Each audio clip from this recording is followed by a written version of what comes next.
الحمد لله رب العالمين والعاقبة للمتقين والجنة للمؤمنين والنار للمنافقين. الحمد لله الذي جعلنا من المتمسكين بولاية علي بن أبي طالب وأولاده المعصومين.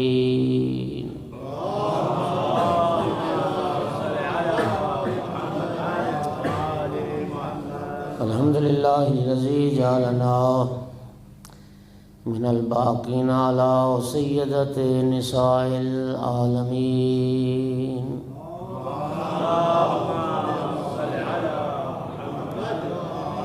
الصلاة والسلام والتحية والإكرام على رسوله الكريم شفيع المذنبين وأنيس الغريبين ورحمة للعالمين. أعني على بدل المؤيد الرسول المسدد المحمود الأحمد المصطفى الأمجد أبا القاسم محمد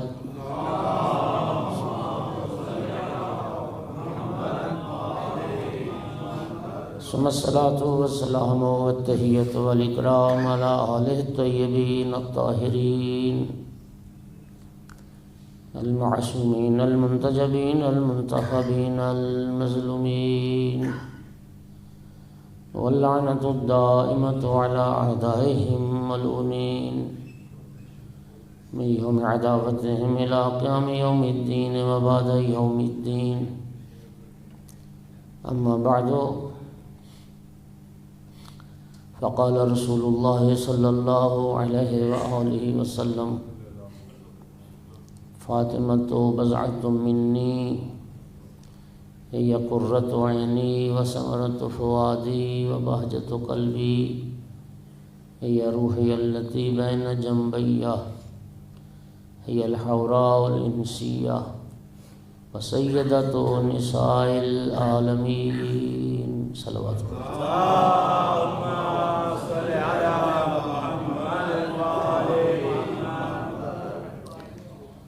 مومنین کرام، خداوند عالم نے جیسی باعزت و عظمت بیٹی اپنے محبوب کو عطا فرمائی، کائنات میں اس بیٹی کی اگر کوئی مثال اور نظیر ہے تو وہ پھر اسی کی بیٹی ہے۔ میرے محترم سامعین،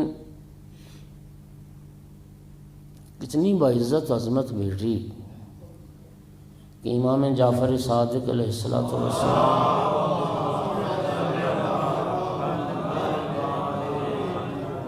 ارشاد فرمایا: ما تکاملت النبوۃ لنبی حتی اقر بفضلها ومحبتها۔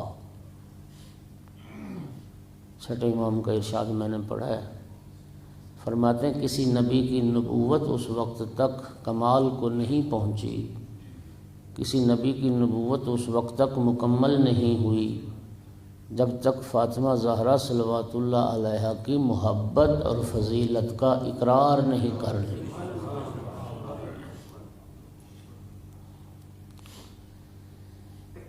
جس کی محبت اور جس کی فضیلت کے اقرار سے انبیاء کی نبوتوں کو کمال ملا ہو، انبیاء کی نبوتیں کامل اور مکمل ہوئی ہوں، وہ سیدہ طاہرہ کی برابری کیسے کر سکتے ہیں؟ جن ہستیوں کی مودت محبت اللہ نے مسلمانوں پر واجب کی، ان میں ایک ہستی جناب صدیقہ کبریٰ صلوات اللہ علیہا، صلوات اللہ۔ ایک صلوات بلند تر بی بی پاک کی ذات پہ پڑھیں۔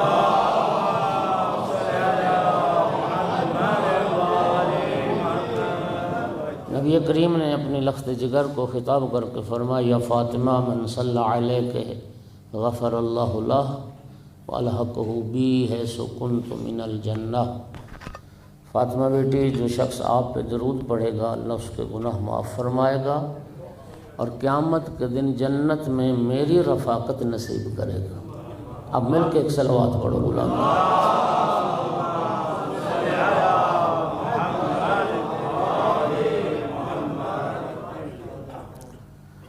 امام محمد باقر علیہ السلام نے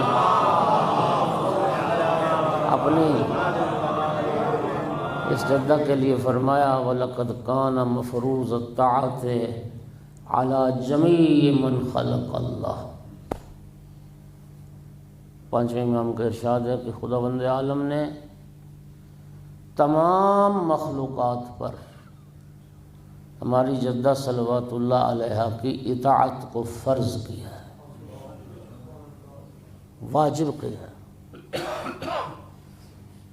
ملائکہ پر بھی، انسانوں پر بھی، جنات پر بھی اور کائنات کی تمام مخلوقات پر بھی خداوند عالم نے سیدہ طاہرہ کی اطاعت کو واجب قرار دیا۔ میں نے نبی کریم صلی اللہ علیہ وآلہ وسلم کی خوبصورت حدیث سے آغاز کیا،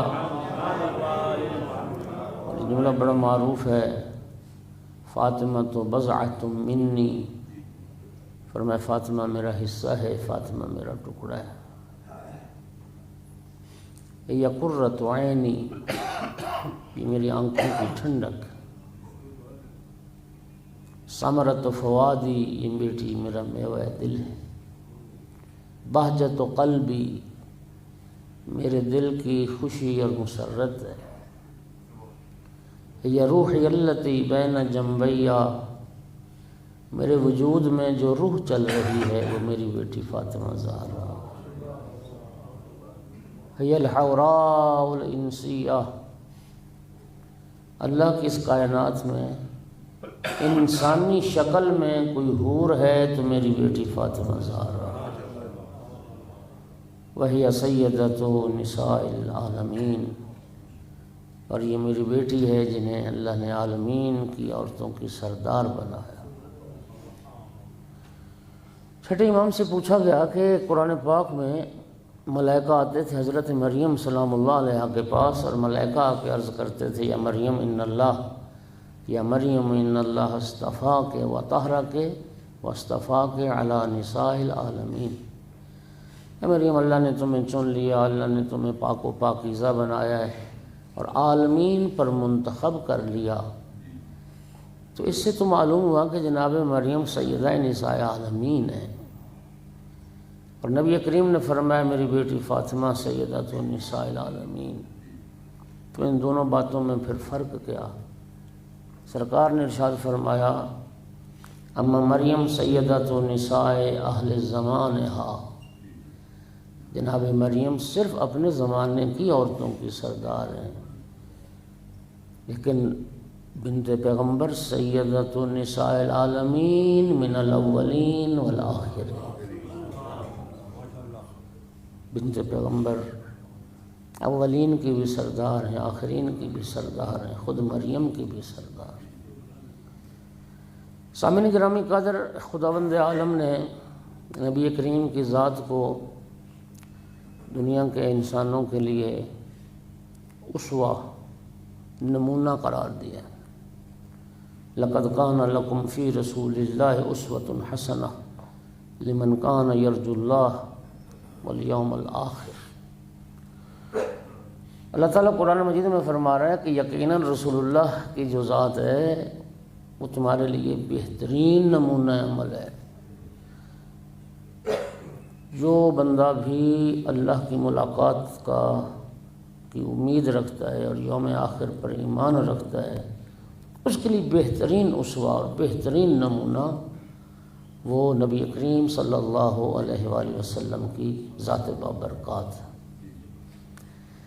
لیکن سامعین گرامی، خداوند عالم نے دنیا کی مستورات کے لیے مختلف زمانوں میں چند نمونے بطور اسوہ بھیجے ہیں، لیکن دنیا کائنات کی عورتوں کے لیے اسوہ کامل من جمیع الجہات، اگر کوئی بیوی اسوہ کامل اللہ نے قرار دی ہے تو وہ بنت پیغمبر جناب سیدہ طاہرہ صلوات اللہ علیہ کو قرار دی۔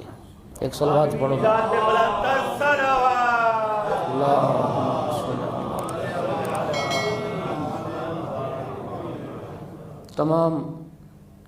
تمام دنیا کی عورتوں کے لیے اسوہ کامل وہ بی بی پاک صلوات اللہ علیہ کی ذات ہے۔ اور سامعین گرامی دیکھیے، عورت تین روپ ہوتے ہیں نا عورت کے، بیٹی ہوتی ہے، پھر بیوی بنتی ہے، پھر ماں بنتی ہے۔ ریاحین الشریعہ ایک کتاب ہے بڑی خوبصورت ہے، جس میں عالم اسلام کی بڑی باعزت و عظمت بیویوں کے حالات لکھے ہیں، ان کے فضائل لکھے ہیں، ان کا تذکرہ فرمایا ہے۔ اس میں انہوں نے پھر ایک بات کی ہے، ایک روپ مستور کی زندگی کا ایک پہلو، ایک بعد ایسا ہے کہ جو خود جناب سیدہ طاہرہ کی سیرت میں بھی نہیں ہے۔ ایک بیٹی کو کیسا ہونا چاہیے، اس کے لیے سیدہ طاہرہ کی سیرت موجود ہے۔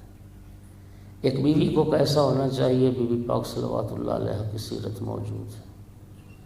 ایک ماں کو کیسا ہونا چاہیے، اس کے لیے بی بی پاک صلوات اللہ علیہ کی سیرت موجود ہے۔ لیکن چونکہ بیوی کے کوئی بھائی نہ تھے، ایک بہن کا بھائی کے ساتھ کردار کیسا ہونا چاہیے، یہ ایک پہلو تشنہ رہ گیا۔ وہ فرماتے ہیں خداوند عالم نے اس پہلو کے اعتبار سے پھر جناب ثانی زہرا صلوات اللہ علیہ کو بھیجا، جناب زینب کبریٰ صلوات اللہ علیہ کو بھیجا کہ سیدہ زینب صلوات اللہ علیہ کی سیرت وہ اس پہلو سے بھی اسوہ کامل بن گئی کہ ایک بہن کا بھائیوں کے ساتھ کردار کیا ہوتا ہے۔ اس کردار کو دنیا کو دکھانے کے لیے جناب زہرا صلوات اللہ علیہ کے بعد پھر جناب ثانی زہرا صلوات اللہ علیہ کی ضرورت تھی۔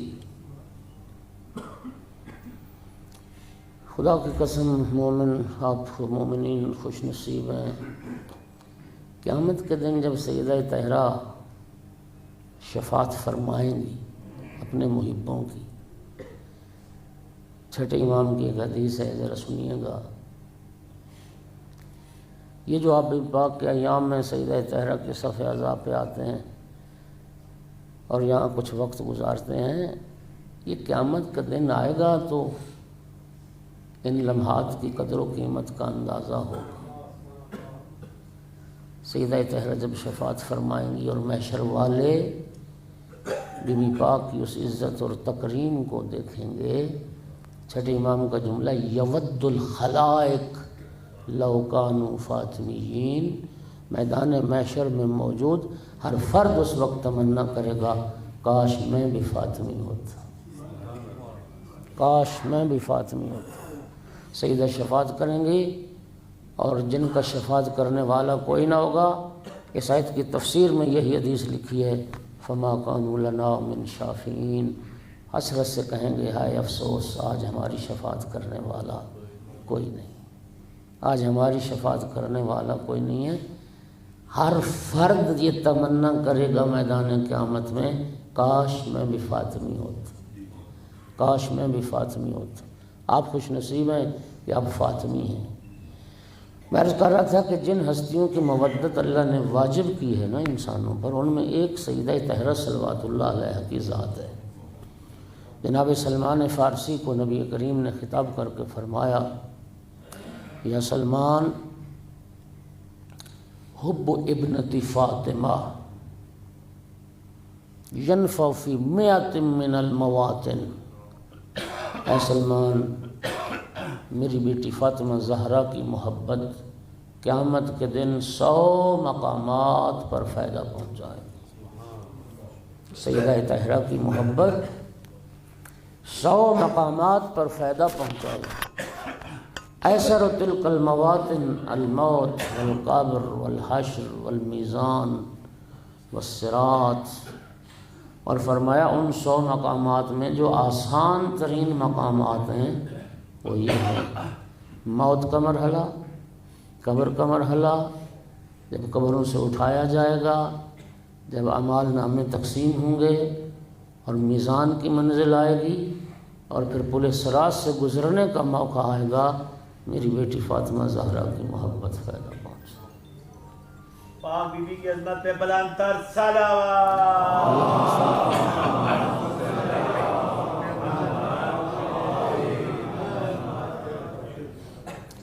من احب یا سلمان من احب ابنت فاطمہ فہو معی فی الجنہ۔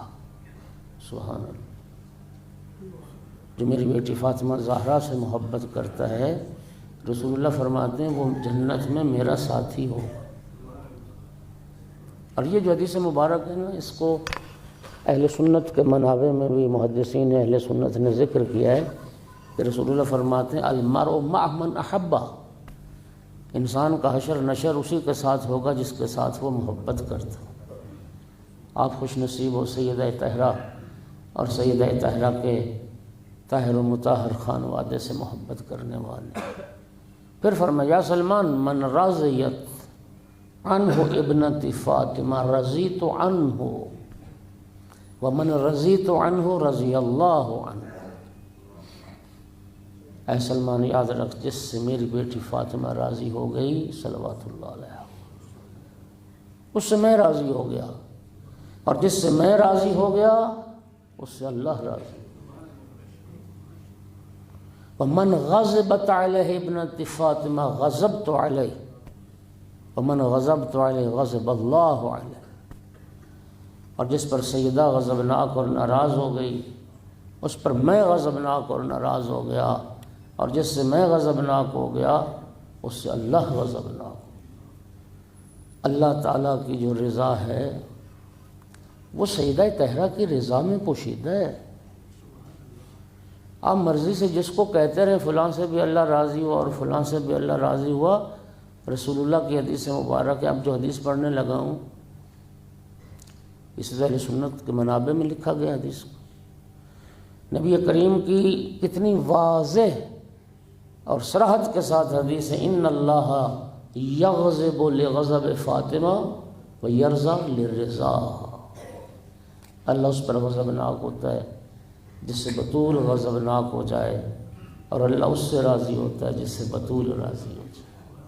سیدہ طاہرہ کی رضا میں رسول اللہ کی رضا بھی پوشیدہ ہے اور اللہ کی رضا بھی پوشیدہ ہے۔ اللہ اور اللہ کا رسول بھی اسی سے راضی ہیں جس سے سیدہ راضی ہیں، اور اللہ اور اللہ کا رسول اسی پر غضبناک ہیں جس سے سیدہ غضبناک ہے۔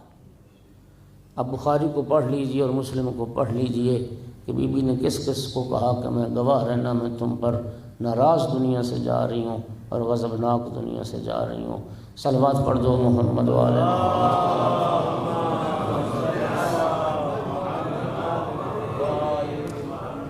مومنین، ان ایام فاطمیہ کی نہ قدر و قیمت کو سمجھیں۔ سچی بات تو یہ ہے کہ کما حق کو ہو، جس طرح حق ہے نا ایام فاطمیہ منانے کا، وہ حق ہم ادا نہیں کر رہے۔ ایک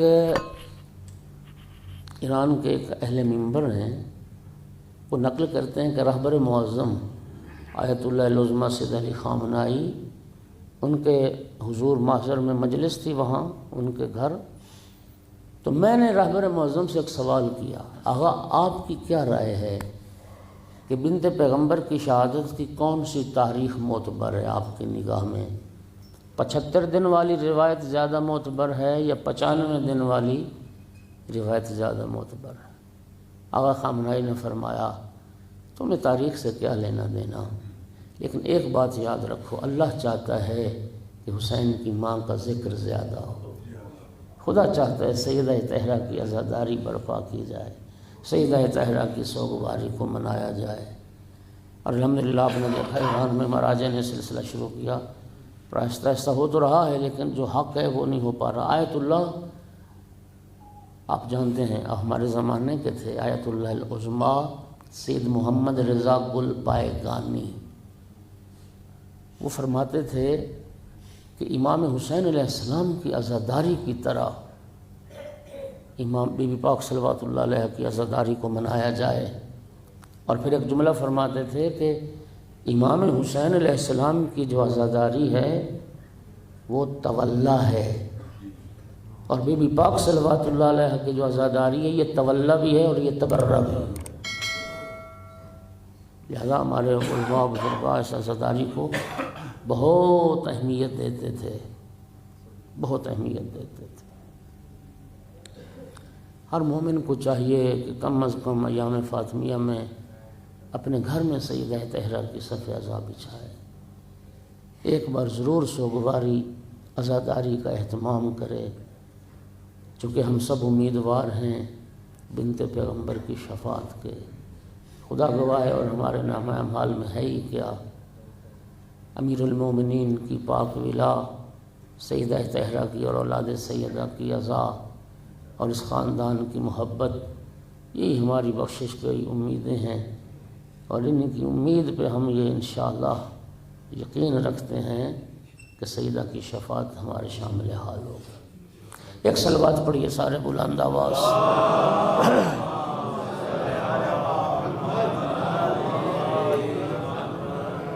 مومنین کرام، بی بی پاک صلوات اللہ علیہ، میں نے عرض کیا کہ پوری دنیا کی عورتوں کے لیے ایک اسوہ کامل ہے۔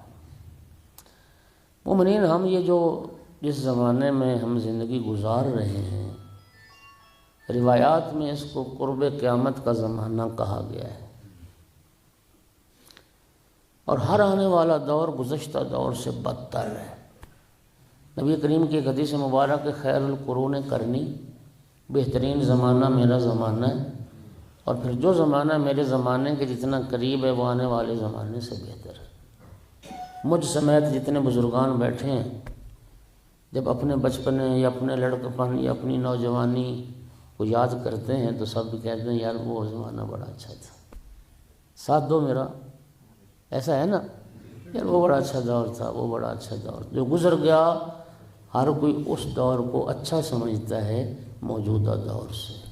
یہ نبی کریم کے فرمان کی تصدیق ہوگی۔ یہ جو قرب قیامت کا زمانہ ہے، روایات میں اس کو شر الازمنہ قرار دیا گیا ہے، بدترین زمانہ کہا گیا ہے، اور اس کے بدترین ہونے کی چند جہات ہیں۔ ایک جہت یہ ہے اس کے بدترین ہونے کی، اس زمانے میں گناہ اپنی اہمیت کھو چکے ہیں، لوگ گناہ کو گناہ نہیں سمجھتے ہیں۔ نبی کریم صلی اللہ علیہ وآلہ وسلم کی حدیث مبارک ہے، اربعۃ فی الذنب شر من الذنب، گناہ میں چار باتیں ایسی ہیں جو خود گناہ سے بھی زیادہ بری ہیں، گناہ سے بھی زیادہ بدتر ہیں۔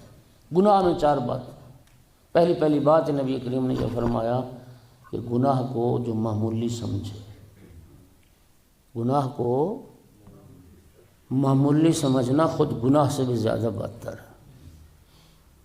پھر اس گناہ پر خوش ہونا، یہ اس گناہ سے بھی زیادہ بدتر ہے۔ پھر اس گناہ پر اصرار کرنا، یہ اس گناہ سے بھی زیادہ بدتر ہے۔ اور پھر اس گناہ کو لوگوں کے سامنے بیان کرنا، یہ اس گناہ سے بھی زیادہ بدتر ہے۔ اور آج وہی دور ہے، بہت سارے گناہ ہیں جنہیں شریعت نے گناہان کبیرہ قرار دیا، کبیرہ، اور آج مسلمان معاشرے میں ہم ان کو گناہ نہیں سمجھتے ہیں، اور دیدہ دلیری کے ساتھ وہ ہم گناہ کرتے ہیں، اور ہمیں پرواہ تک نہیں ہے کہ ہم گناہوں کے مرتکب ہو رہے ہیں اور فعل حرام کا ارتکاب کر رہے ہیں۔ مثال کے طور پر اسی جھوٹ کو لے لیں، جھوٹ، آپ ہمارے معاشرے میں لوگ جھوٹ بولنے سے ڈرتے نہیں ہیں، جھوٹ کو شاید گناہ سمجھتے نہیں ہیں، حالانکہ جھوٹ گناہان کبیرہ میں سے ہے۔ رسول اللہ صلی اللہ علیہ وآلہ وسلم نے ارشاد فرمایا، لا یجد عبد طعم الایمان حتی یترک الکذب کلہ جدہ وہزلہ۔ سرکار فرماتے ہیں کسی بندے نے ایمان کا ذائقہ بھی نہیں چکھا، کوئی بندہ ایمان مومن ہونا تو دور کی بات ہے، وہ بندہ ایمان کا ذائقہ بھی نہیں چکھ سکتا جو جھوٹ کو ترک نہ کرے، چاہے وہ سنجیدگی سے جھوٹ ہو یا چاہے وہ مزاح میں جھوٹ ہو۔ رسول اللہ فرماتے ہیں جھوٹے بندے کا ایمان سے تعلق ہی نہیں ہے۔ اور آج دیکھ لیں ہمارے معاشرے میں خود بہتر جانتے ہیں کہ کس قدر جھوٹ ہے، اور جھوٹ بولنے پر شرمندگی نہیں ہے، جھوٹ بولنے پر ندامت نہیں ہے، اور جھوٹ بول کے یہ گناہ کرنے کے بعد توبہ نہیں ہے، اور جھوٹ کے بعد رب سے معافی نہیں۔ اور ہمارے ملک میں تو اللہ ہی حافظ ہے، سارا کاروبار ہی جھوٹ پہ چل رہا ہے۔ دفتر میں جھوٹ، دکان میں جھوٹ، بازار میں جھوٹ، گھر میں جھوٹ، دوستوں سے جھوٹ، جھوٹ جھوٹ جھوٹ جھوٹ۔ میں نے کئی بار کہا کرتا ہوں کہ یقین کرنا ہم سے تو وہ نجران والے عیسائی اچھے تھے جو مباہلہ کے لیے آئے، اور جب انہوں نے دیکھا تو جو سب سے بڑا پادری تھا نا ان کا، مباہلہ تو خود انہوں نے قبول کیا، لیکن جو سب سے بڑا پادری تھا نا اس کا، ان کا تو وہ کہنے لگا کہ ٹھہرو ابھی مباہلہ نہ کرنا، پہلے مجھے یہ دیکھنے دو کہ محمد کن کو میدان میں اپنے ساتھ لاتا ہے۔ جب اس نے دیکھا کہ نبی کریم ابنانا کی منزل پر جناب حسنین کو، نسانا کی منزل پر سیدہ طاہرہ صلوات اللہ علیہا، انفسنا کی جگہ امیر المومنین علیہ السلام کو لا رہے ہیں۔ خدا جانتا ہے تاریخ کا جملہ کہتا ہے انی لارا وجوہا، میں خدا کی قسم ایسے چہرے دیکھ رہا ہوں کہ اگر یہ خدا سے دعا کر دینا کہ پہاڑ اپنی جگہ چھوڑ دے تو پہاڑ اپنی جگہ چھوڑ دے گا، اگر محمد کو صلی اللہ علیہ وآلہ وسلم اگر ان کو اپنے موقف کی صداقت میں ذرہ برابر بھی شک ہوتا، اپنے جگر پاروں کو کبھی میدان مباہلہ میں نہ لانا۔ یہ سچے ہیں، ان سے مباہلہ نہ کرنا، ورنہ قیامت تک کے لیے دنیا سے عیسائیت اور مسیحیت کا نام و نشان مٹ جائے۔ جزیہ دینا قبول کر لیا لیکن مباہلہ نہیں کیا، چونکہ لعنت ہونی تھی نا، فنجعل لعنت اللہ علی الکاذبین، تو لعنت کو نہیں خریدا۔ اللہ نے فرمایا نا جھوٹوں پر لعنت ہے، تو ہماری اب جرت دیکھیے، یہ جانتے ہوئے لعنت اللہ علی الکاذبین، اور ایک جگہ لعنت اللہ علی القوم الکاذبین، جانتے ہوئے کہ اللہ کی جھوٹوں پر لعنت ہے، دیدہ دلیری سے جھوٹ بولتے، جھوٹ بولتے، اور ہمیں پرواہ تک نہیں۔ جھوٹ بولنے کو ہم گناہ نہیں سمجھتے، حالانکہ یہ گناہ کبیرہ ہے۔ ایک صلوات پڑھ دو ذرا سارے حضرات کو۔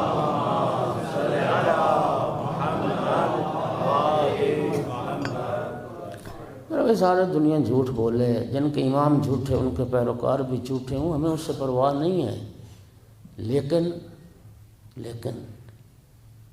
جن سچوں کے ساتھ ہونے کا اللہ نے حکم دیا، یا ایھا الذین آمنوا اتقوا اللہ وکونوا مع الصادقین، جن سچوں کے ساتھ ہونے کا اللہ نے حکم دیا، اللہ پاک کے حکم سے اور نبی کریم کے اہتمام سے انہی سچوں کا تعارف میدان مباہلہ میں کرایا گیا ہے۔ اور اب سچوں کے ساتھ ہونے کا مطلب کیا ہے کہ 5 تن پاک یا 12 امام اور 14 معصوم کے نام کی تختی، کوئی فریم، کوئی پینا فلیکس بنوا کے گھر میں دکان پہ لگا لوں اور میں جب بولوں جھوٹ بولوں، یہ معنی نہیں ہے سچوں کے ساتھ ہونے کا۔ سچوں کے ساتھ ہونے کا معنی ہے کہ تم بھی سچائی کو اختیار کرو، ہمیشہ سچ بولو، اور سچ کو اختیار کر کے جھوٹ کو چھوڑ کے پھر کرو جھوٹوں پہ لعنت، اور بتاؤ دنیا کو میں ہوں سچوں کا ماننے والا۔ ورنہ جو لعنت خدا ہے نا، اس کو سمجھانا نہیں پڑتا، لعنت آنی ہے جھوٹوں پہ، وہ جھوٹ جدھر بھی ہوگا لعنت خود بخود آ جائے گی۔ صلوات پڑھو محمد و آل محمد۔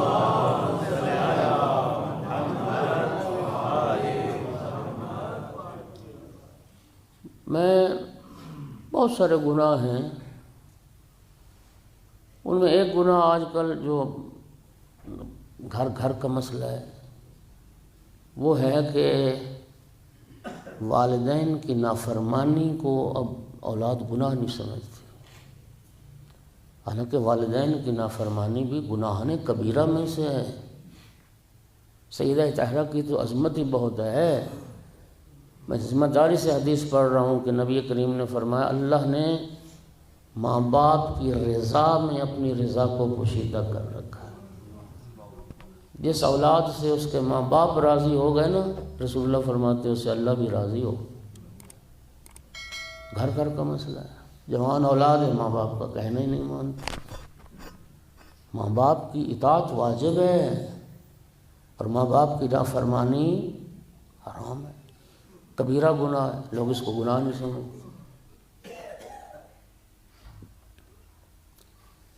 ایک مثال اور دیتا ہوں، ہمارے معاشرے میں موسیقی، غنا، گانا بجانا، لوگ اس کو گناہ نہیں سمجھتے۔ اب تو موسیقی وہ چلتے چلتے بارگاہوں میں بھی آ گئی، اب تو راگ رنگ کے ساتھ موسیقی کے ساتھ ذکر اہل بیت بھی ہو رہا ہے، نعت خوانیاں بھی ہو رہی ہیں، اور پتہ نہیں کیا کیا خرافات آپ کے سامنے ہیں ساری چیزیں۔ انٹرنیٹ نے سارا کچھ جو ہے نا وہ سب لوگوں تک پہنچا دیا ہے کہ دنیا میں کیا ہو رہا ہے۔ اب مجھے بتائیے اگر یہ اس کو گناہ سمجھتے ہوتے تو پھر یہ ہمارا جسے ہم اپنا مذہب یا عقیدے کا حصہ کہتے ہیں بارگاہ میں، مجلس میں، تو وہاں بھی اس چیز میں آ جانا تھا۔ یعنی کتنے افسوس کی بات ہے، وہی بات ہے کہ وہ نبی کریم نے فرمایا تھا نا کہ ایک وقت آئے گا کہ میرے ممبر پر بندر ناچیں گے۔ میں تو اب اس طبقے کا نام نہیں لینا چاہتا چونکہ اسلام میں تو ذات پات ہے نہیں، لیکن اس شعبے میں تو وہی طبقہ ہی ہے جسے ڈوم میراثی کہتے ہیں، انہی کا یہ پیشہ تھا، انہی کا یہ کاروبار تھا، انہی کا یہ طریقہ تھا۔ اب وہی اپنا سارا ساز و سامان لے کے ممبروں پر بھی آ گئے۔ وہی جو کسی شاعر نے کہا تھا کہ صبح کو میں بھی شام کو توبہ کر لی، رند کے رند رہے ہاتھ سے جنت نہ گئی۔ وہ راگ رنگ والی لذت ہے، وہ جو سماعت والی وہ بھی پوری ہوتی رہی، اوپر لیبل لگ گیا مقدس ایک مذہب اہل بیت میں آ کے کہ یہ ذکر اہل بیت ہو رہا ہے۔ میرے بھائی ہو، خدا رسول کو جو پسند ہے نا، شیعہ کون ہوتا ہے؟ شیعہ ذرا سنیے، یہ ایمان سے میں ایک بات عرض کروں کہ ہم لوگ نا دو چیزیں ہیں، ایک ہوتا ہے محب اہل بیت ہونا، ایک ہوتا ہے شیعہ اہل بیت ہونا۔ ہم محب اور شیعہ کے فرق کو نہ سمجھے ہیں اور نہ سمجھنا چاہتے ہیں۔ ہم نے محب اور شیعہ ایک ہی کھاتے میں ڈالا ہے۔ ہم سب دعویٰ کرتے ہیں کہ ہم شیعہ ہیں، لیکن میں دیانتداری سے کہتا ہوں کہ شیعت کی منزل بڑی بلند ہے، شیعت کی منزل بڑی بلند ہے۔ خدا کرے ہم آل رسول کے محبوں میں شامل اور شمار ہو جائیں۔ معصوم کی خدمت میں ایک شخص آیا، آقا نے پوچھا کون ہو؟ آقا میں آپ کا شیعہ۔ یہ امام مجتبیٰ علیہ السلام کی حدیث ہے۔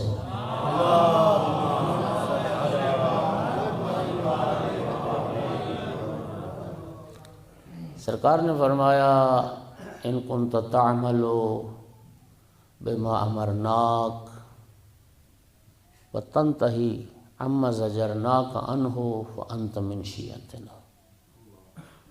جو کچھ ہم حکم دیتے ہیں وہ بجا لاتے ہو اور جن کاموں سے روکتے ہیں ان سے رک جاتے ہو، تو پھر تو تمہارا دعویٰ سچا ہے کہ تم شیعہ ہو۔ لیکن اگر ایسا نہیں ہے، ہمارے اوامر کی اطاعت نہیں اور نواہی سے رکتے نہیں، جملہ سنیے، فرمایا فلا تزد فی ذنوبک بدعواک مرتبۃ شریفہ۔ اگر ہماری اطاعت نہیں ہے نا تو پھر اتنا عظیم دعویٰ کر کے اپنے گناہوں میں اضافہ نہ کر، پھر شیعت کا دعویٰ کر کے اپنے گناہوں میں اضافہ نہ کر۔ سامعین گرامی، حدیث قصہ میں بھی جب پڑھتے ہیں تو نبی کریم سے جب مولا امیر علیہ السلام نے پوچھا یا رسول اللہ اخبرنا ما لجلوسنا ھذا تحت القصہ، یا رسول اللہ ہم زیر قصہ کیوں جمع ہوئے ہیں، تو اس کا فلسفہ کیا ہے؟ تو نبی کریم نے کیا فرمایا؟ ما ذکر ھذا خبرنا فی محفل من محافل اہل الارض فی جمع من شیعتنا و محبینا۔ فرمایا جس محفل میں بھی ہمارے محب اور ہمارے شیعہ، کچھ محب اور کچھ شیعہ موجود ہوں گے، اور اس محفل میں جب یہ بات پڑھی جائے گی، یہ خبر حدیث، تو جو غم زدہ ہوں گے اللہ ان کے غم دور کر دے گا، جو حاجت مند ہوں گے اللہ ان کی حاجات پوری کر دے گا، جو کرب میں مبتلا ہیں اللہ ان کے کرب کو دور کر دے گا۔ محب اور شیعہ جس محفل میں، اب حدیث قصہ کے حوالے سے بھی ایک میں توجہ دلا سکتا ہوں۔ ہماری جو محافل مجالس ہوتی ہیں حدیث قصہ کو سب سے شروع میں رکھتے ہیں ہم۔ اب جب حدیث قصہ پڑھی جا رہی ہوتی ہے اس وقت شاید ملائکہ ہی ہوتے ہیں، اس وقت نہ محب ہوتے ہیں نہ شیعہ ہوتے ہیں، حالانکہ نبی کریم نے اس حدیث قصہ کا جو فائدہ ہے وہ اس محفل میں پڑھی جائے جس محفل میں ہمارے محب اور ہمارے شیعہ موجود ہوں، پھر وہ اللہ تعالیٰ حاجتیں بھی پوری کرتا ہے، مشکلیں بھی آسان کرتا ہے۔ اور ہمارے ہاں حدیث قصہ محب اور شیعوں کے آنے سے پہلے ہی ختم ہو جاتی۔ صلوات پڑھو ذرا سارے حضرات قرآن کا، ایسا ہی ہے، غالباً تو ایسا ہی ہوتا ہے۔ یہاں کے بھی اللہ کا شکر کرو کہ یہاں پہ مغربین کی نماز ہوتی ہے، جماعت ہوتی ہے، پھر بھی الحمدللہ بہت سارے شیعہ چلے جاتے ہیں، لیکن الحمدللہ کچھ شیعہ پھر بیٹھے رہ جاتے ہیں۔ اور اگر یہاں سے اثر نو ایک مجلس کرنی ہو تو میرے خیال میں یہی حالت ہی ہوگی۔ صلوات سارے پڑھ دو بلند آواز۔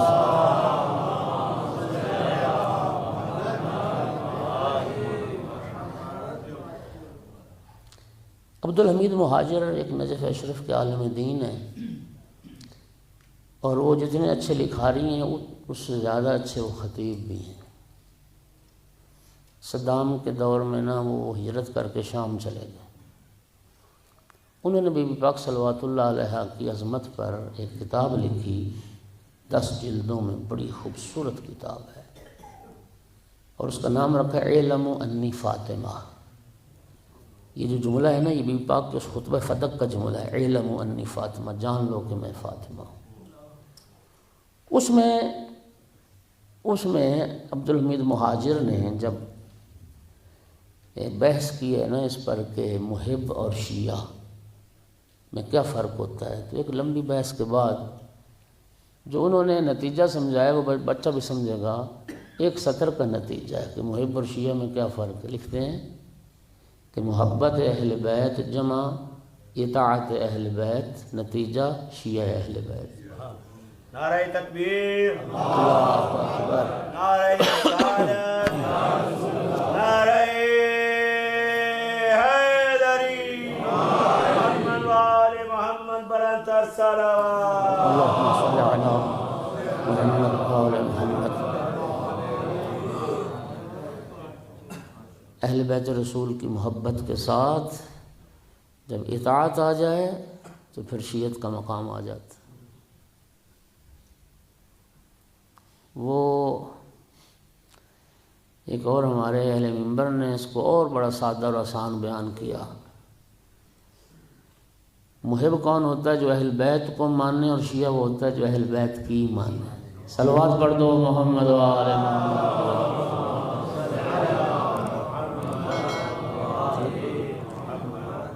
ان کو بھی مانو اور ان کی بھی مانو۔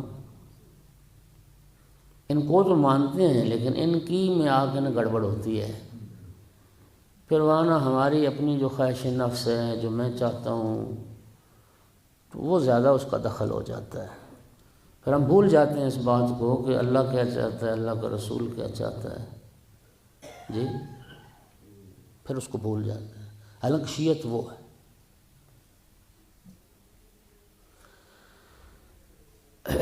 اب ذرا سنیے، ہمارے معاشرے میں ایک گناہ جس کو اب گناہ کوئی نہیں سمجھتا، دکھ اس بات کا ہے کہ عام مسلمانوں سے چلتی چلتی یہ ہمارے ہاں بھی آ گئی، جو ہم شیعہ کہلاتے ہیں، مومنین کہلاتے ہیں۔ ناراض نہ ہوئیے، ناراض نہ ہوئیے، بدقسمتی سے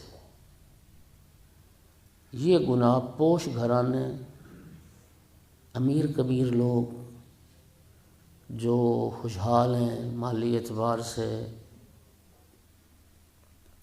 دولت کی ریل پیل ہے، یہ گناہ وہاں زیادہ نظر آ رہا ہے، اور وہ ہے بے پردگی۔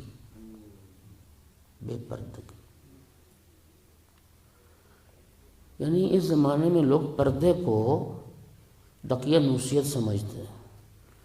میں نے آپ کے گھر میں ایک بات سنائی، ہمارے نام نہیں لیتا، ظاہر لائیو بھی چل رہی ہے اور ریکارڈ بھی ہو رہی ہے اور سلسلہ۔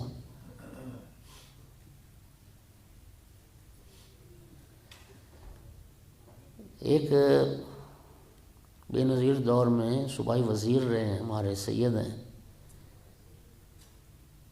بڑے دیندار ہیں۔ یہ آپ کا خمسہ کل سے ختم ہوگا تو پرسوں سے ان کا شروع ہوگا۔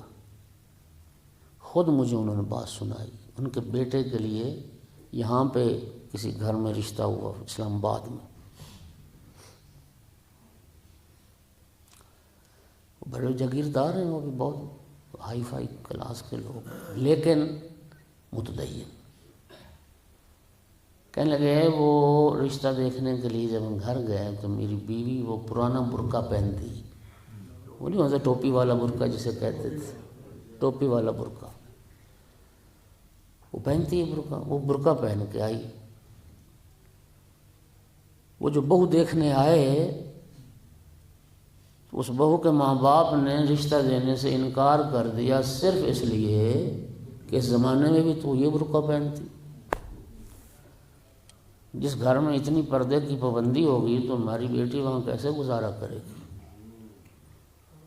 اور بات تو ٹھیک تھی، جو حساس ماحول میں رہی ہو، جس نے گھر میں کبھی پردہ نہ کیا ہو، جس نے سکول کالج میں کبھی پردہ نہ کیا ہو، وہ جا کے تو اس کو تو وہ قید خانہ ہی لگے گا نا جی۔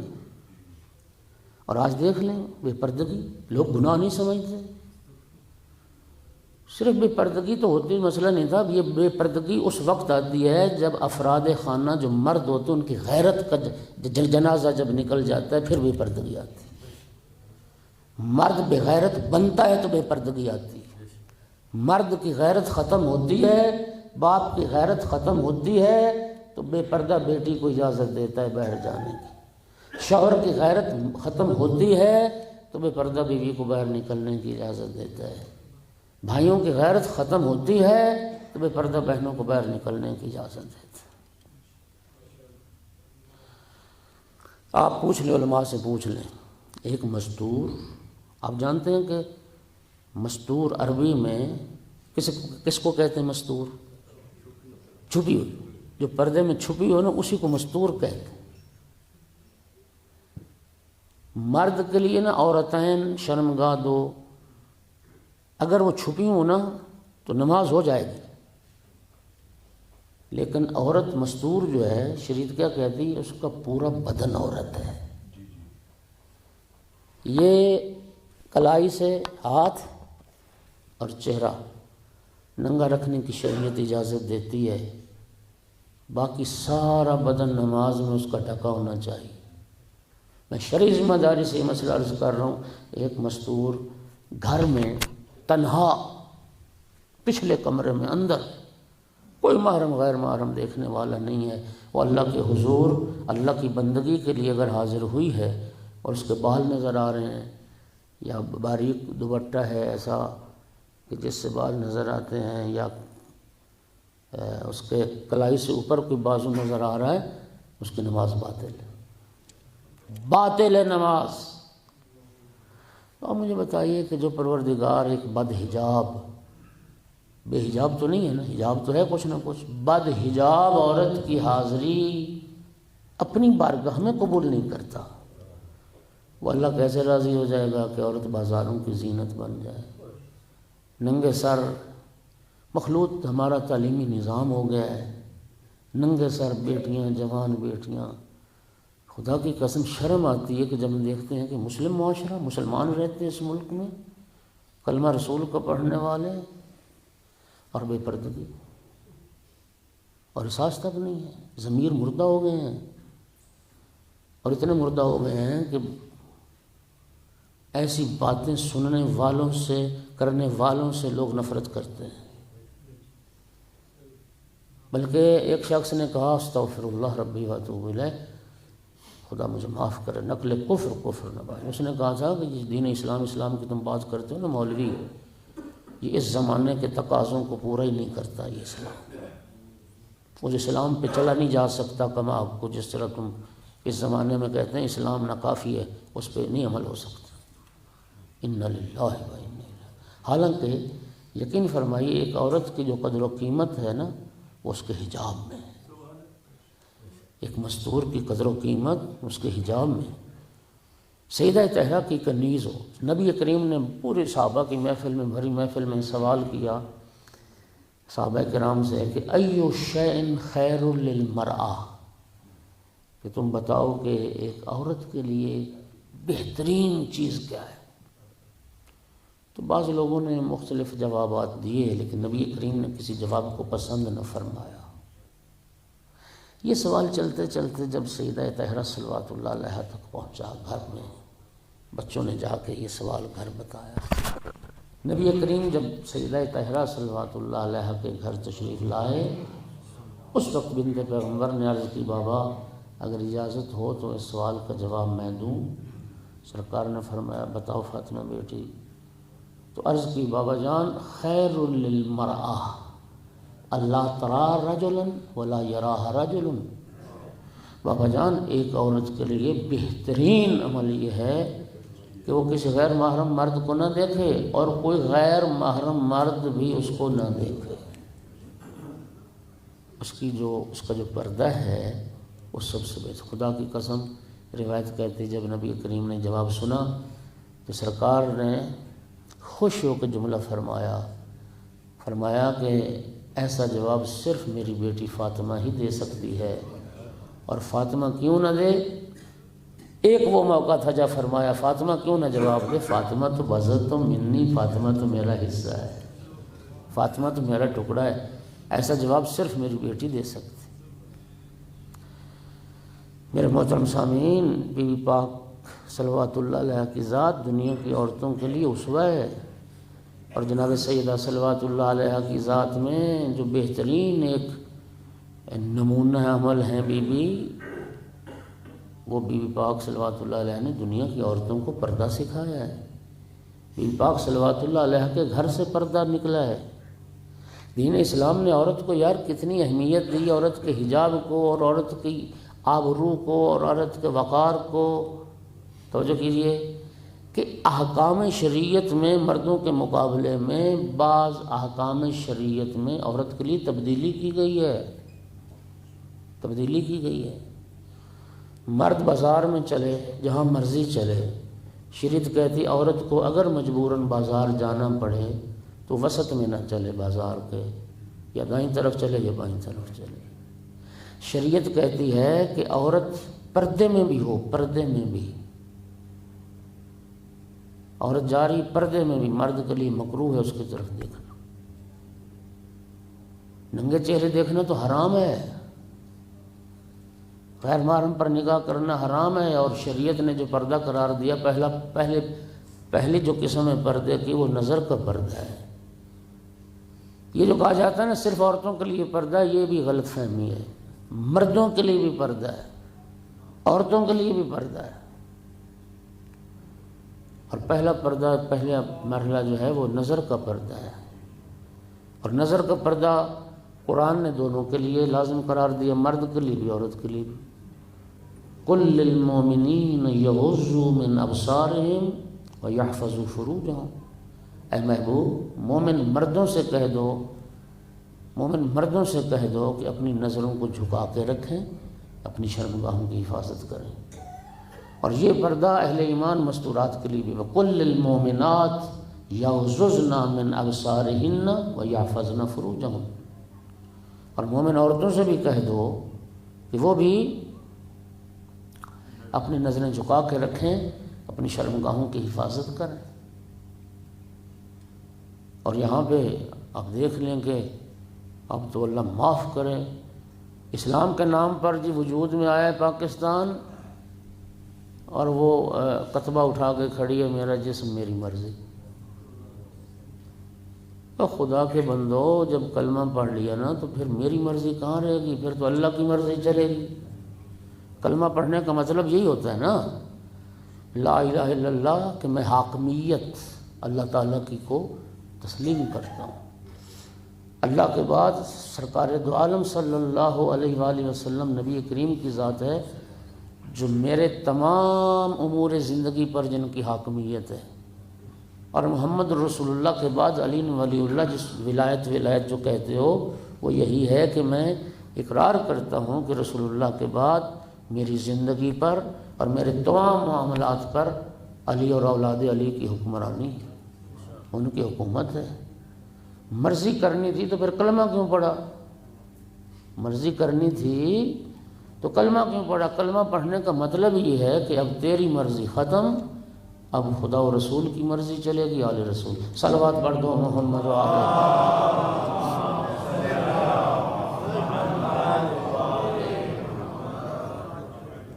ناراض تو نہیں ہو رہی مومنین حضرات؟ احکام شریعت میں تبدیلی۔ شریعت کہتی ہے جہاں ایک مستور بیٹھی رہی ہو نا کسی سیٹ پر، مرد کے لیے بیٹھنا مکروہ ہے جب تک وہ جگہ ٹھنڈی نہ ہو جائے۔ عورت کے بدن کا کوئی عضو کٹ جائے خدا نخواستہ، اس کی طرف بھی نگاہ کرنا حرام ہے، کٹے ہوئے عضو پر نگاہ کرنا حرام ہے۔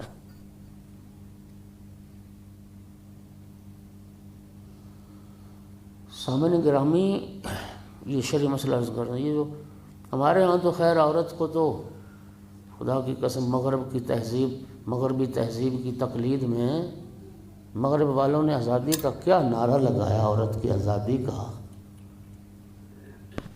عورت کی آزادی کا نعرہ صرف مرد کی دنیا کمانے کا ذریعہ ہے۔ اب آپ دیکھ لیں یہ جو اشتہارات بنتے ہیں، یہ جو پبلسٹی ہوتی ہے، یہ جو بنتے ہیں، کوئی ایک چیز دنیا کائنات کی ایسی ہے جس میں عورت کو استعمال نہ کیا گیا ہو؟ دنیا میں کسی چیز کی بھی مشہوری ہے عورت سامنے آ رہی، یہ عورت کی آزادی کی بات نہیں ہے۔ مردوں نے عورت کو آلے کے طور پر استعمال کیا اپنی دنیا بنانے کے لیے۔ مجھے علامہ ذیشان حیدر جوادی کا جملہ یاد ہے، وہ فرماتے تھے ہر شے کی تشہیر تو عورت کے ذریعے ہو رہی ہے۔ فرما رہے تھے ان قریب وہ ٹائم بھی آ جانا ہے کہ قرآن پاک کی تشہیر بھی نہ عورت پڑھتے ہوئے دکھاؤ گے کہ ہاں جی یہ ترجمہ قرآن جو عورت پڑھ رہی ہے تو پھر یہ ترجمہ قرآن خرید لی۔ یہ تو حالات ہیں، آ گیا فرما رہے آ گیا۔ اور یہ بھی بیچاری ایسی بھولی بنی کہ دنیا کی وہ جو چمک دمک تھی اس سے اپنے آپ کو محفوظ نہ کر سکی۔ شریعت مرد کے لیے مستحب ہے آسان اقامت کہنا بلند آواز سے، عورت کے لیے ساکت ہے، اگر کہے تو بلند آواز سے نہیں کہہ سکتی۔ مرد کے لیے 3 نمازیں ہیں جن میں پہلی 2 رکعتوں میں بالجہر قرات کرنا واجب ہے بلند آواز سے، لیکن عورت کی ساری نمازیں بالاخفات ہیں، کسی ایک نماز میں بھی بلند قرات نہیں کر سکتی۔ آپ حج کے احکام میں دیکھتے ہیں جو حج کر چکے ہو، جب صفا مروہ کا درمیان سعی کرتے ہیں ایک حصہ آتا ہے وہ سبز لائٹیں انہوں نے اوپر لگائی ہوتی ہیں، مرد کے لیے حکم ہے وہاں سے ہرولہ کرے دوڑتے ہوئے گزرے، لیکن عورت کے لیے نہیں، حالانکہ یہ سنت ایک مستور کی ہے، سنت ایک مستور کی ہی ہے۔ جناب ہاجرہ دوڑی تھی نا، اب شریعت کیا کہتی ہے؟ مرد دوڑے عورت نہ دوڑے۔ تو میں کلیئر کر دوں بات، جب ہاجرہ دوڑی تھیں اس وقت کوئی محرم غیر محرم دیکھنے والا نہیں تھا۔ اب اگر عورت دوڑے گی تو پھر سینکڑوں نہیں ہزاروں لوگ وہاں چل رہے ہیں، تو اس کے جو دوڑنا ہے نا اس کی عفت کے وقار کے منافی ہے، اس کے بدن کی حرکت، اعضائے بدن کی حرکت اس کے وقار اور عفت کے منافی ہے۔ شریعت کہتی مرد دوڑے عورت نہ دوڑے۔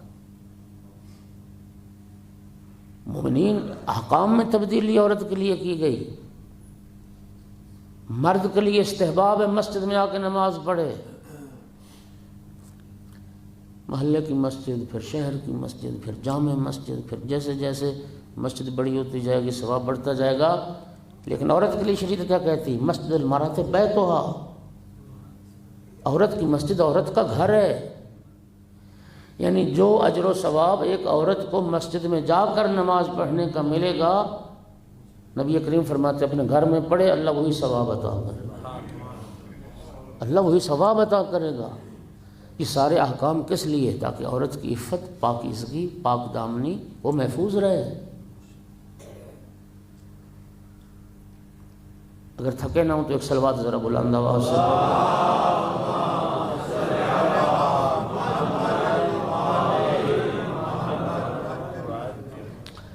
آیت اللہ العظمیٰ آغا برجردی، اپنے نام سنا ان کا. امام خمینی سے پہلے ان کی تقلید کرتے تھے لوگ. ان کے پاس ایک تہران کا کوئی تاجر تھا، وہ آیا کہ آقا میں نے خواب دیکھا ہے، میں آپ سے تعبیر پوچھنے آیا ہوں. آقا برجردی نے فرمایا کہ بھئی دیکھو میں تو خواب کی تعبیر جانتا نہیں. تہران چلے جاؤ، خیابان گرگان پہ آیت اللہ احمد رہتے ہیں موسوی، وہ تعبیر خواب کے ماہر ہیں. وہ ان کے سامنے جا کے خواب بیان کرو. اور حکم بھی ہے کہ خواب جو ہے وہ پہلے تو 3 دن تک کسی کے سامنے بیان نہیں کرنا چاہیے، اور بیان کرو بھی تو کسی ایسے شخص کے سامنے بیان کرو جو واقعاً تعبیر خواب کا ماہر ہو، ورنہ نقصان ہو سکتا ہے. میں زیادہ ٹائم نہ لوں، اپنے ہدف سے پیچھے نہ رہ جاؤں. آیت اللہ احمد کے پاس پہنچ گئے تہران. آقا میں نے خواب دیکھا ہے. کیا خواب دیکھا ہے؟ کہتا ہے میں خواب میں دیکھ رہا ہوں میرے گھر میں نا قرآن پاک کے 3 نسخے پڑے ہیں. ایک بڑی تختی والا بڑا نسخہ، پھر ایک درمیانہ، پھر ایک چھوٹا نسخہ قرآن پاک کا. اور خواب میں دیکھتا ہوں کہ یہ قرآن جل رہے ہیں، آگ لگ گئی قرآنوں کو. وہ بڑے والا قرآن پاک مکمل جل گیا، پھر درمیان والا بھی مکمل جل گیا. وہ جو چھوٹا نسخہ قرآن تھا اس کا صرف غلاف جلا، اور پھر میں نے اس کو بجھا دیا اور اس کو جلنے سے بچا لیا. آقا یہ میرا خواب ہے، میں بہت پریشان ہوں. آقا نے فوراً فرمایا تیری 3 بیٹیاں، ایک بڑی، ایک درمیانی، ایک چھوٹی. تیری جو بڑی 2 بیٹیاں ہیں وہ یونیورسٹی جاتی ہیں، انہوں نے حجاب اتار دیا ہے، وہ نیم برہنہ لباس پہنتی ہیں. یہ وہ 2 قرآن ہیں جو مکمل جل گئے ہیں. اور تیری جو چھوٹی بیٹی تھی، صرف پرائمری کے بعد تو نے کہا تھا کہ میں اس بیٹی کو بے حجاب نہیں ہونے دوں گا، تو نے اس کو سکول جانے پہ بھی پابندی لگا دی. فرمایا یہ چھوٹا وہ قرآن ہے جو جلنے سے تو نے بچا لیا ہے. رو پڑا. آقا نے پوچھا واقعاً ایسا ہے؟ رو پڑا. آقا ایسا ہے، میرے ہاتھ سے نکل گئی بیٹی، حجاب نہیں کرتی، پردہ نہیں کرتی. خدا را اپنے قرآن جلنے سے بچاؤ، حفاظت کرو. اس تعلیم کا کیا فائدہ جو انسان کی غیرت کو بھی مٹا دے، اس کی عفت و پاک دامنی کو بھی برباد کر کے رکھ دے. سامعین گرامی، سیدہ طاہرہ کی کنیز ہونا کوئی آسان بات ہے؟ یہ پردہ سیدہ طاہرہ کے گھر سے تو ملا ہمیں. بی بی پاک کی جب شادی ہوئی، رخصتی ہو گئی، اگلے دن رخصتی کے دوسرے دن نبی کریم نے مولا امیر اور جناب سیدہ کو سامنے بٹھایا اور تقسیم کار فرمائے. فرمایا یا علی، گھر کی 4 دیواری کے باہر کے جتنے کام ہیں وہ آپ نے کرنے ہیں، اور گھر کی 4 دیواری کے اندر کے جتنے کام ہیں وہ میری بیٹی زہرا کرے گی.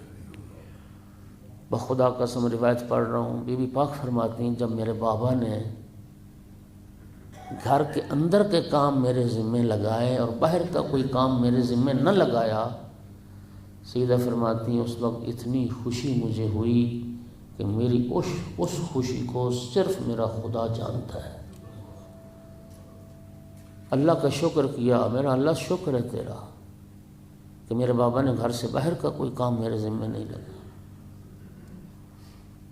عبداللہ ابن ام مکتوم نابینا صحابی رسول اللہ کا، سرکار کے ساتھ سیدہ طاہرہ کے گھر دروازے پہ آئے، دق الباب کیا، بی بی پاک دروازے کے پیچھے آئیں تو نبی کریم نے امتحاناً فرمایا، فاطمہ بیٹی میرے ساتھ ابن ام مکتوم بھی ہے۔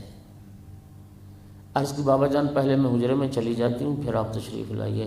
سرکار نے امتحاناً فرمایا، فاطمہ بیٹی تو جانتی وہ نابینا ہے۔ عرض کی بابا وہ نابینا ہے، میں تو نابینا نہیں، میں تو نابینا نہیں۔ یہ حجاب، یہ کنیزان زہرا صلوات اللہ علیہ کی پہچان ہے حجاب، یہ مومن کی شان ہے حجاب۔ خدا را خدا را خدا را اپنے قرآن جلنے سے بچاؤ، اپنی غیرت کا جنازہ نہ نکلنے دو۔ میں زیادہ ٹائم لے گیا،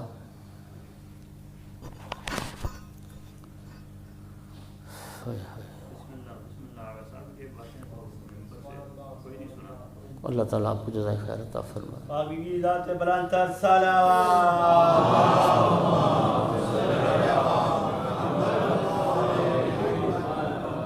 امیر المومنین علیہ السلام نے خطبہ دیا مسجد کوفہ میں، تاریخ میں محفوظ ہے۔ فرمایا مجھے یہ خبر دی گئی ہے، اے عراقیو مجھے یہ خبر دی گئی ہے کہ تمہاری عورتیں جب بازاروں میں چلتی ہیں تو ان کے کندھے اور ان کے بدن غیر مردوں سے چھوتے ہیں، ٹکرا کے چلتی ہیں۔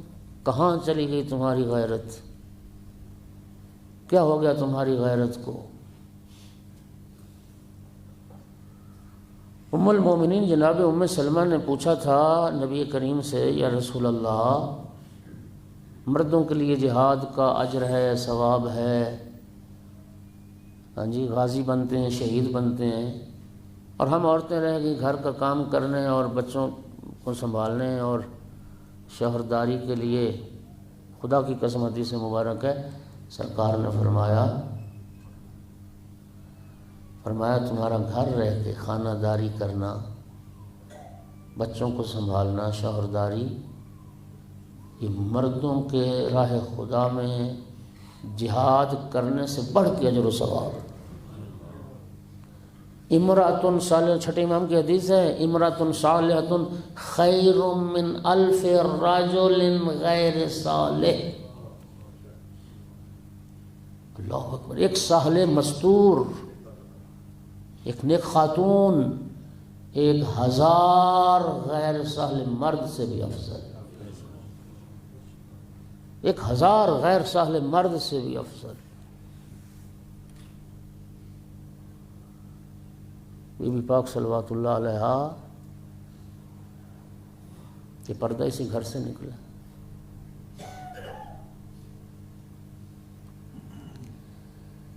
آخری ایام سیدہ طاہرہ کے،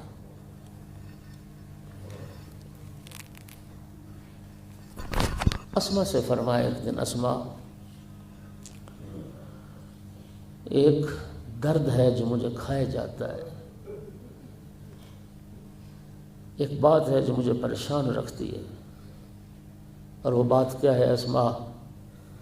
عربوں میں جو جنازہ اٹھانے کا طریقہ ہے، میت کو چارپائی پہ لٹا لیتے ہیں، اوپر ایک کپڑا ڈال دیتے ہیں اور اس طرح سے جنازہ اٹھاتے ہیں، اور اس طرح جنازہ اٹھانے سے میت کی جسامت کا اندازہ بھی ہو جاتا ہے اور میت کے قد و قامت کا اندازہ بھی ہو جاتا ہے۔ خدا کی قسم لفظوں کا ذمہ دار درد بھرا جملہ یہ فرمایا، اسما تو جانتی ہے میرے بدن کا گوشت ختم ہو گیا ہے، میں ہڈیوں کا ڈھانچہ رہ گئی۔ روایت میں لفظ آتا ہے سارت کل خیال، بی بی پاک صلوات اللہ علیہ کا بدن مبارک ایسے تھا جیسے ایک سایہ ہو۔ اسما میں نہیں چاہتی میرے مرنے کے بعد کوئی میری جسامت سے واقف ہو، کوئی میری قد و قامت سے بھی واقف ہو۔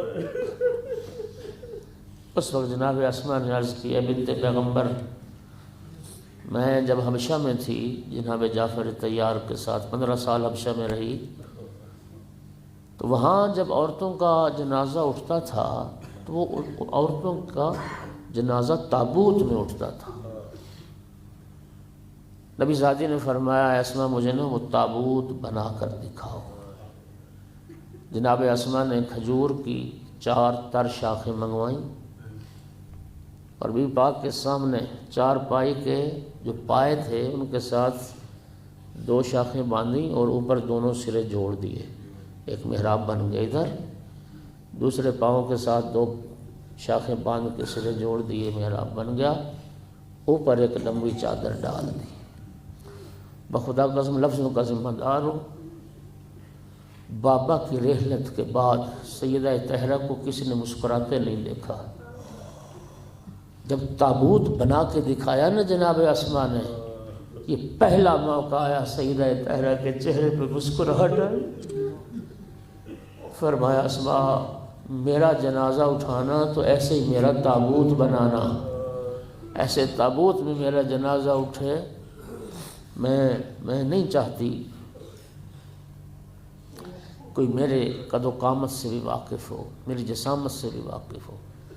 اور مومنین اللہ گواہ ہے، آپ حیران ہوں گے کہ شریعت نے عورت کے پردے کا کتنا خیال رکھا۔ آپ پڑھ لیں، آپ علماء سے پوچھ لیں، عورت کا کفن مرد کے کفن سے زیادہ ہوتا ہے۔ عورت کے کفن کے جو حصے ہیں وہ مرد کے کفن سے زیادہ ہوتے ہیں۔ عورت کے کفن میں سینہ بند بھی ہوتا ہے، عورت کے کفن میں روسری بھی ہوتی ہے، عورت کے کفن میں سر کی چادر بھی ہوتی۔ روایت میں آتا ہے کہ عورت کو جب کفن پہنا دیا جاتا ہے، اور ہمارے روزمرہ کے یہ معمولات بھی ہیں،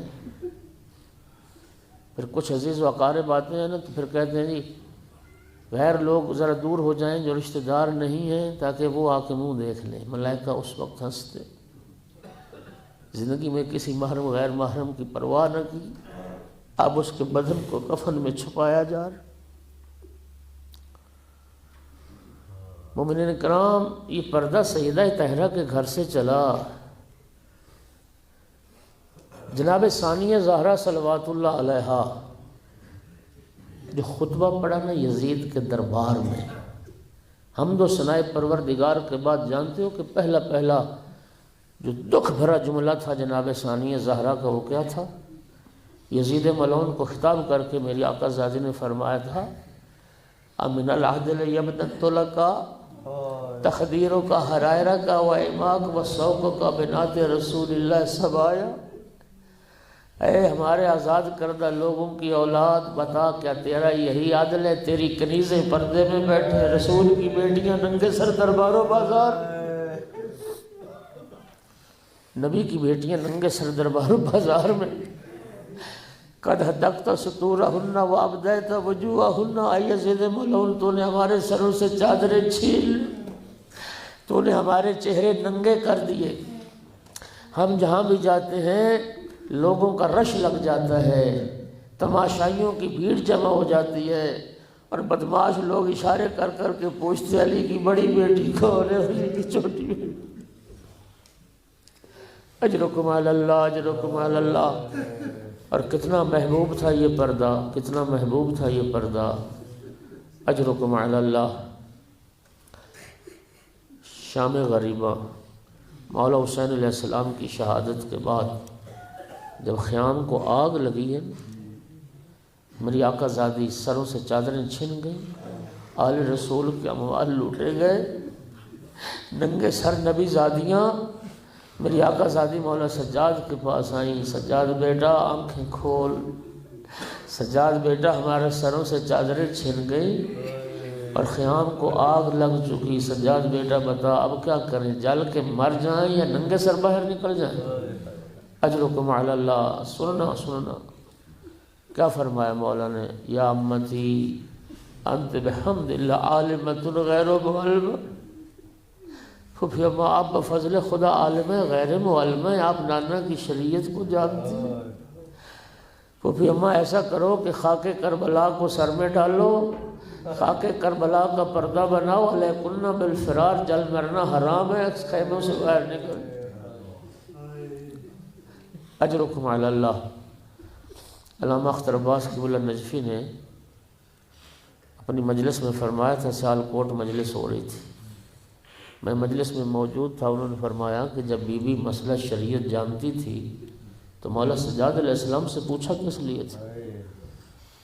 وہ فرماتے تھے شاید، کہتے میرا دل کہتا ہے کہ بی بی پاک نے شاید اس لیے پوچھا ہو کہ بیٹا امام وقت ہے، شاید شریعت میں کوئی گنجائش مل جائے، مجھے جل مرنا منظور ہے، ننگے سر کر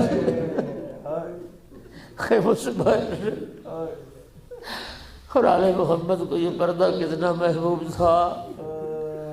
سہل بن سعد ساعدی صحابی رسول ہے، کہتا ہے میں حج بیت اللہ سے فارغ ہو کے بیت المقدس کی زیارت کے لیے گیا، میرا گزر شام سے ہوا۔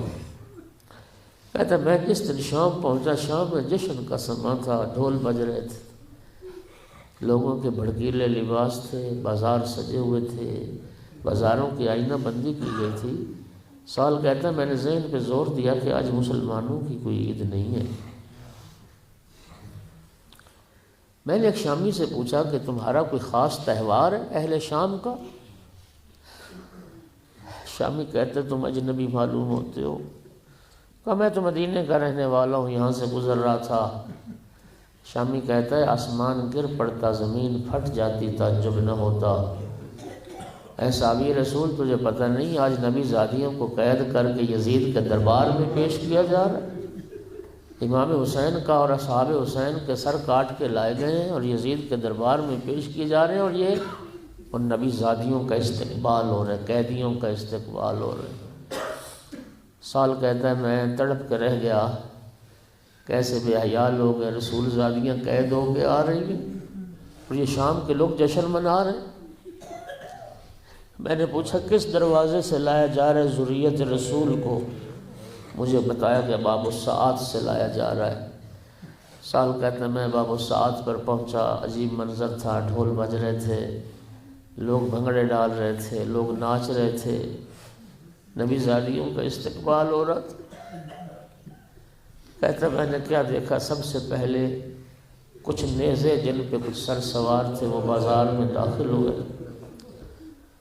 سال کہتا ہے میں غور سے ایک ایک سر کو دیکھ رہا تھا، دیکھتے دیکھتے جب میری نگاہ رک گئی ایک سر پر، کہتا ہے جو سب سے زیادہ مشابہ تھا رسول اللہ کے سر کے، کہتا ہے مجھے یوں محسوس ہوا کہ کسی نے پیغمبر کا سر کاٹ کے نیزے پہ چڑھا دیا۔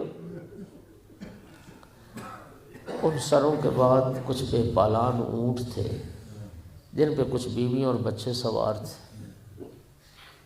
سال کہتا ہے میں ایک ناکہ کے قریب گیا جس پر ایک 3-4 سال کی بچی بیٹھی تھی۔ میں نے قریب جا کے بچی کو سلام کیا اور سلام کر کے پوچھا بچی اپنا تعارف کروا سکتی تو کون ہے؟ بچی نے جواب میں پلٹ کے کہا شیخ پہلے تو اپنا تعارف کروا تو کون ہے، اس لیے کہ کربلا سے شام تک ہمیں کسی نے سلام نہیں کیا، تو پہلا فرد ہے ہمیں سلام کرنے والا، پہلے تو بتا تو کون ہے؟ کہا میں رسول اللہ کا صحابی ہوں، میرا نام سہل ہے، مدینے کا رہنے والا ہوں۔ جب بچی نے سنا کہ میرے نانا کا صحابی ہے، بچی نے سلام کا جواب بھی دیا اور جواب دے کے اپنا تعارف کروایا، انا سکینہ بنت الحسین، میں حسین کی بیٹی سکینہ ہوں۔ سال سعیدی کہتا ہے میں نے عرض کیا بنت پیغمبر ہے، بنت امام، شام کے اس نجس ماحول میں آپ کی کیا خدمت کر سکتا ہوں، میرے لائق کی حکم ہے تو بیان فرمائیے۔ سنو گے جناب سکینہ کی حضرت، یہ بھی کہتی ہوں میرے نانا کا صحابی اگر ہم پر احسان کر سکتا ہے تو اتنا احسان کر دے، شمر سے جا کے کہہ دے سروں کو آگے آگے لے کے چلے تاکہ شام والے سروں کا تماشا دیکھیں، ہمارا تماشا نہ دیکھیں۔ نبی زادیاں ننگے سر ہیں، ہمارے سروں پہ چادریں نہیں ہیں، اور شام کے لوگ نبی زادیوں کا تماشا دیکھتے ہیں۔ الا لعنت اللہ علی القوم الظالمین۔